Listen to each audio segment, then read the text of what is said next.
మన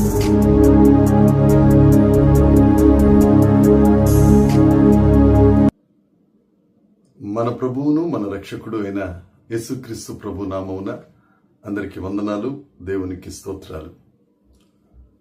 మనలను కంటి పాపలా కాపాడే దేవుడు, మనకు విరోధముగా రూపించబడిన దానిని వర్ధిల్లనీయని గొప్ప తండ్రి, మనల్ని ప్రేమించి మన బ్రతుకులలో మరొక నూతన దినాన్ని అనుగ్రహించినందుకు సమస్త మహిమ ఘనత ప్రభావములు యేసుక్రీస్తు ప్రభువుకి చెల్లునుగాక.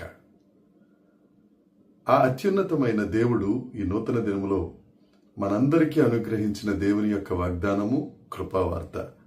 ద్వితీయోపదేశ కాండము 32వ అధ్యాయము 10వ వచనం. అరణ్య ప్రదేశములోను భీకర ధ్వని గల పాడైన ఎడారిలోను వాని కనుగొని ఆవరించి పరామర్శించి తన కనుపాప వలె వానిని కాపాడెను. దేవునికి స్తోత్రం కలుగునుగాక, దేవునికి మహిమ కలుగునుగాక.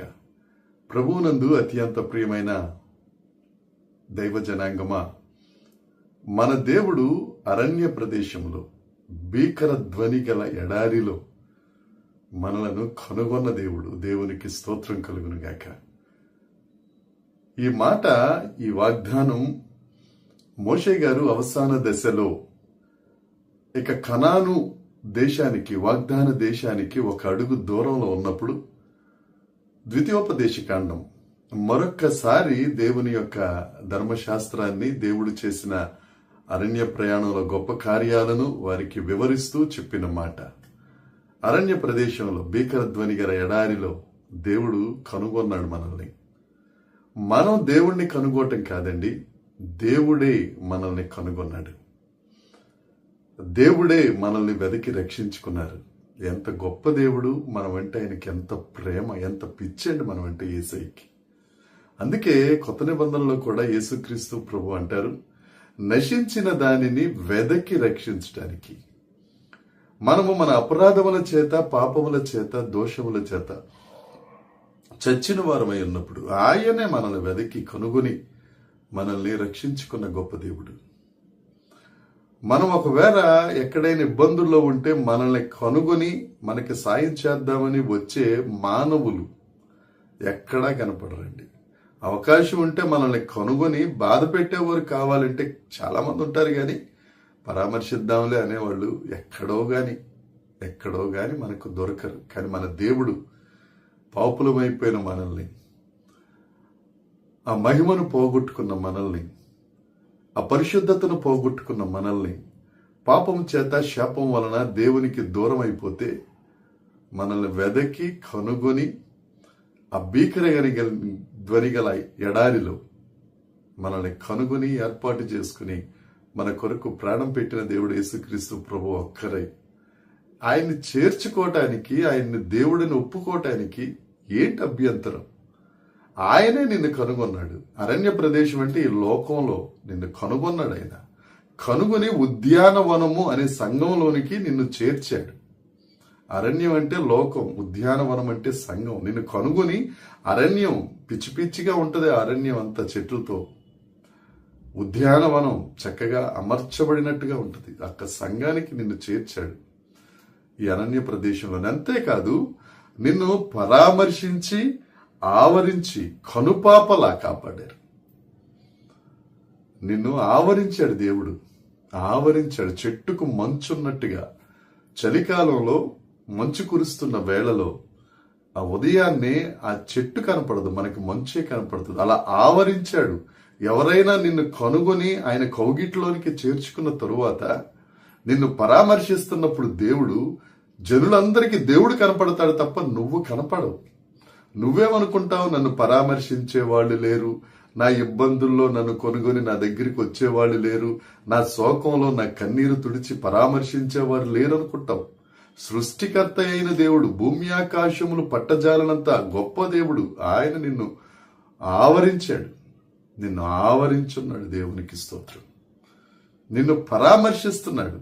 నీ గుండె ఎక్కడ చెదిరిపోయిందో, నీ కాలు ఎక్కడ జారిపోయిందో, నీ మాట ఎక్కడ జారిపోయిందో వాటన్నిటినీ సరిచేసి ఆవరించి పరామర్శించి నీకు ధైర్యాన్నిచ్చి సమభూమి కలిగిన నేల మీద, బండ మీద నేను నిలబెడుతున్నాడు యేసుక్రీస్తు ప్రభు.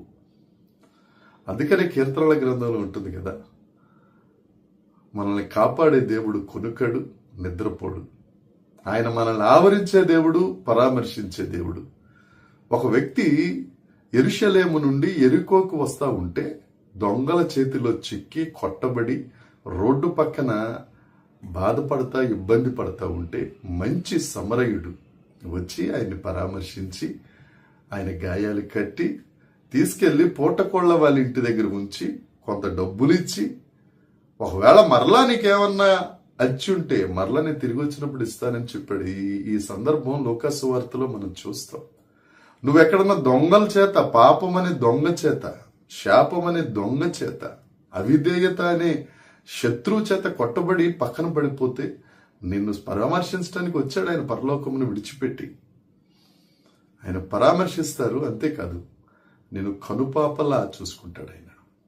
శత్రువు వచ్చి ఆయన నిన్ను కనుగొన్న తరువాత, ఆయన నిన్ను ఆవరించి ఉన్న తరువాత, నిన్ను పరామర్శించిన తరువాత, ఎవడైనా శత్రువు వచ్చి నిన్ను ముడతా ఉంటే నిన్ను ముట్టినవాడు నా కన్నుగుడ్డును ముట్టినట్టని వాగ్దానం చేసిన ఆ ప్రేమ కలిగిన తండ్రి శత్రువుతో యుద్ధం చేసి నిన్ను కాపాడుకుంటాడు. ఆయన నిన్ను వెదకి రక్షించుకున్నాడు. ఆయనతో పాటు ఉండాలని, ఆయనతో పాటు ఆ సన్నిధిలో నిత్య సంతోషం అనుభవించాలని, శాశ్వత కాలం నుంచి శాశ్వత కాలము వరకు నువ్వు ఆయనలో ఆనందం పొందాలని ఆయన కోరిక.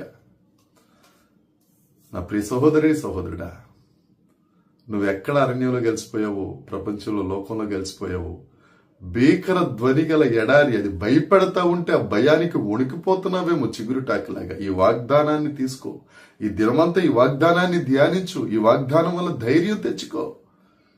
నిన్ను కనుగొనే దేవుడు, నిన్ను ఆవరించిన దేవుడు, నిన్ను పరామర్శించే దేవుడు నిన్ను కనుపాపలా కాపాడతాడు. అనుమానం లేదు. వాగ్దానం చేసిన దేవుడు నమ్మదగినవాడు. ఈ వాగ్దానం నీకోసమే. స్వతంత్రించుకో. దేవుడి మాటలు దీవించిన గాక. ప్రార్థన చేసుకుందాం. పరలోకమందున్న మా తండ్రి పరిశుద్ధుడా, ఘనుడా, నీకు వందనాలు. నమ్మదగిన దేవుడా, నీకు స్తోత్రం. అరణ్య ప్రదేశంలో భీకర ధ్వని గల ఎడారిలో మమ్మల్ని కనుగొని, మమ్మల్ని ఆవరించి, పరామర్శించి, కంటి పాపలా కాపాడుతున్న తండ్రి, నీకు స్తోత్రం. వాక్యం వింటున్న నీ బిడ్డలు ఏ కష్టంలో ఉన్నారో, ఏ అరణ్యంలో ఉన్నారో, ఏ భీకర ధ్వని గల ఎడారిలో ఉన్నారో నువ్వు కనుగొంటావని వారు నమ్మి నిన్ను ప్రభు ఆవరించి ఉన్నావని, నువ్వు పరామర్శిస్తున్నావని, కనుపాపలా కాపాడుతావనే నమ్మకం వారికి అనుగ్రహించి ఆశీర్వదించి ధైర్యపరచుమని, మహిమ పొందుమని యేసుక్రీస్తు నామమున ప్రార్థించి అడిగి వేడుకొనుచున్నాం తండ్రి. ఆమేన్. దేవుని కృప మనందరికీ తోడై ఉండునుగాక. ఆమేన్, ఆమేన్, ఆమేన్.